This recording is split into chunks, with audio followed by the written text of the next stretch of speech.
Hi,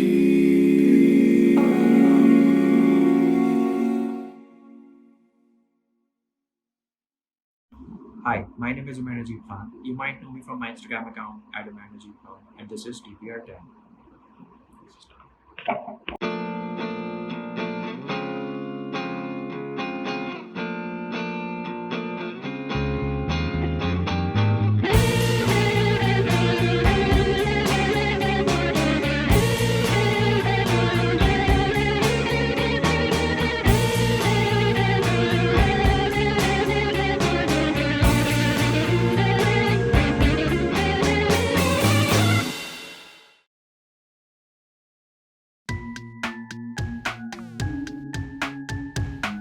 So I am actually an illustrator and a graphic designer and an inspiring storyteller as well.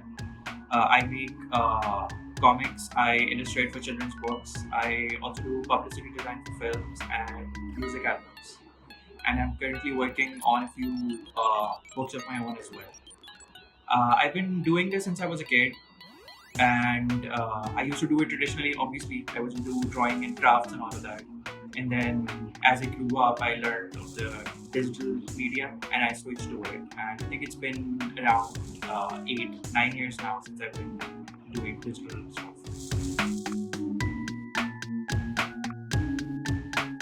So the professional journey has been really good. It's been a lot of learning as well, because when I started out, I was just doing whatever I could without following like a certain guidelines for it, or like actually doing it systematically. But then I got into art school as well. I majored in animation over there, and even though I don't do that anymore, I still kind of learned to do things in a more systematic manner. So and then I think I also learned that I am not cut out for working full time. So like I work freelance only now, and that again was a huge learning experience at the time. I started off as just a digital artist, and then I kind of got into comics as well, and now I'm into storytelling too. So like a lot of it has changed, and I feel like I've learned a lot of different things, and then I realized what's that one thing that I actually want to do and pursue in the future. So I am working towards that right now.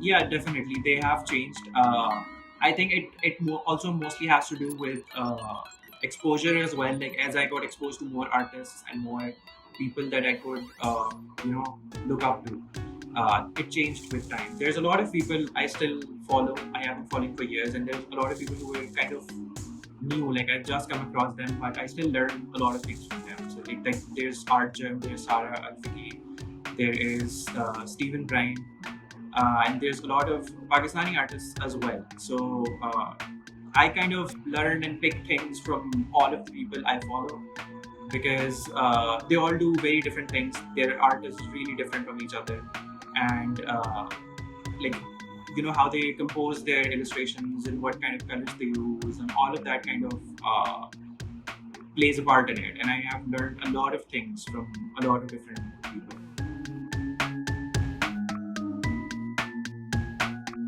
Park Legion was a really spontaneous project. If I'll be honest, it's not like I actually had an idea and then I sat and then I was like, okay, I research about this and then I start working on this. That's not how it happened. I was working on something else and something in my head just popped an idea, and I just randomly started working on it. And suddenly, in like 2 months, it became really big. So this was Park Legion, and I was always into superheroes, so maybe some of it came from there. But and yeah, some of it came from making local content and content we could relate to and kind of representing Pakistan in a way. Yeah, it's kind of like again like working with completely different type of clients, because I have worked with both. If I come to like personal commissions, I don't do too many of those, because I always have like limited slots every month for personal commissions, and even then like a lot of friends and people I know already come up to me for those. So like those people get like the first slots, and then the remaining ones I kind of pick. So I'm really picky with what kind of clients I work with, because I think over the years I've kind of understood what kind of client a person could be. Like, I get the vibe. So, but like personal commission process has been really easy. Most of the clients just let me do whatever I want to do. They do have some idea about what they want, but they give me complete creative freedom. The other that you mentioned about authors, I do work with them because I work on a lot of children's books. So I'm working on a few of my own as well, but most of them are commissioned by other authors. So like there's generally two types of people. Like there's one who like come to you and give you complete creative liberty, and the others are kind of they have like a very detailed brief on them, and they're very different people to work with. But I kind of find it easy if somebody has a brief on them, because generally what happens is if a client comes to you and they do not have a brief and they let you do whatever you want to do, most of the times once you do show them something, they suddenly have a direction, so things kind of change. But my process is really extensive. I work in like 5 steps. So I get the brief first, and then I make a mood board.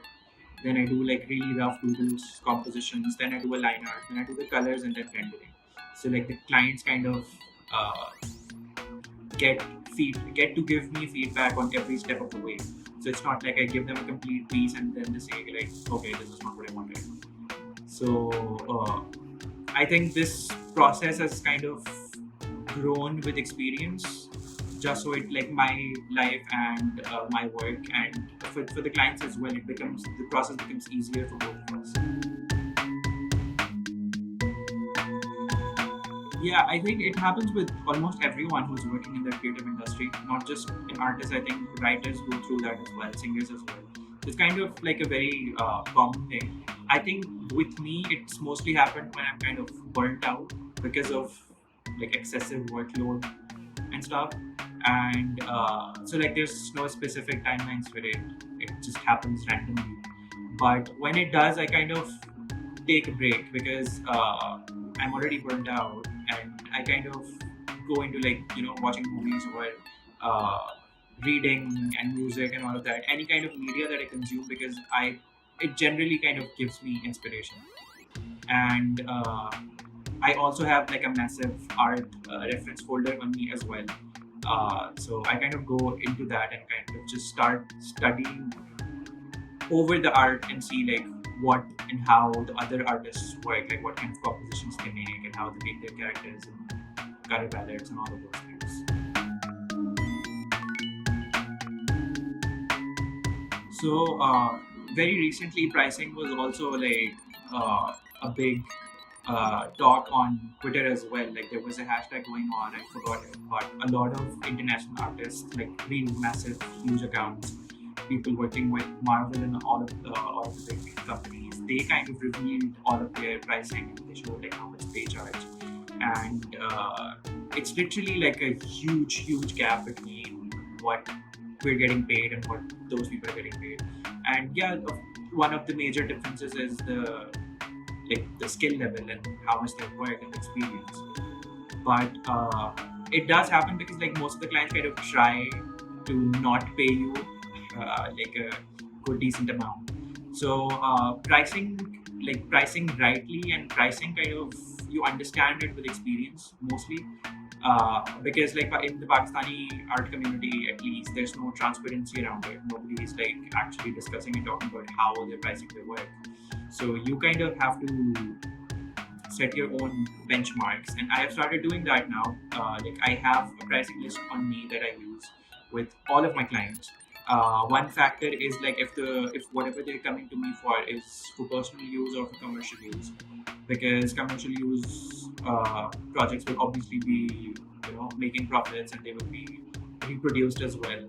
So the pricing over there is really different from if somebody's coming to me with a portrait, which obviously is going to be probably like a gift to someone. So the use is kind of really different. Plus, the second factor is the amount of time you're putting into something. So again, personal commissions do not take that much time. They don't require that kind of research, and does not also require like a really extensive process. The process, like I mentioned earlier. but commercial projects require a lot of time, require a lot of research. There's a lot of backing for it. So again, you charge more over there. And I think the best thing you can do is make a price list and stick to it. Don't lower your prices for clients because there's a lot of work in the market. You just have to, kind of set a benchmark. And I think having like a good portfolio and a strong social media helps with that because you eventually kind of get to pick your projects, pick who and what you want to work with.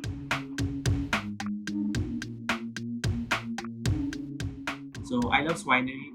Uh, that is probably my most favorite account right now for Instagram. Has been actually for 2 years now uh, since she started. Another account that I really like, even though like the nature of her work is kind of different from each other, is Irfan Junaid's. Mostly because the experience that he has and the advice and everything that he has to share, it applies to a lot of people. Like anyone who's like kind of building their brand on social media and kind of dealing with clients and working off social media, putting up content or doing whatever. His advice is usually like really good. Like it applies to everyone. So that is probably why like his account is also the favorite currently. And the third would be Steven Grimes. He's a comic artist, and currently he's making a lot of DC Marvel like crossover comics. So that's been really like fascinating to see.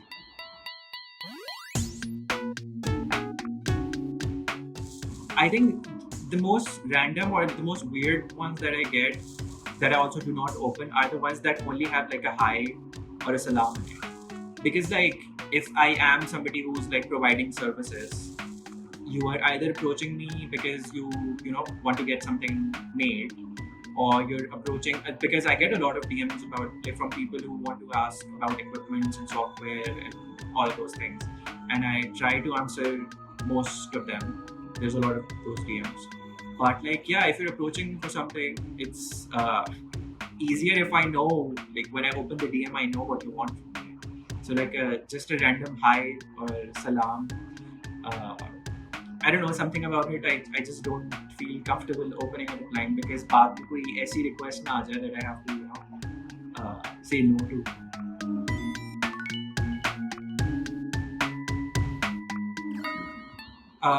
I think my dream job would be me running like a studio of my own, like a proper running studio where I'm constantly producing comics and content.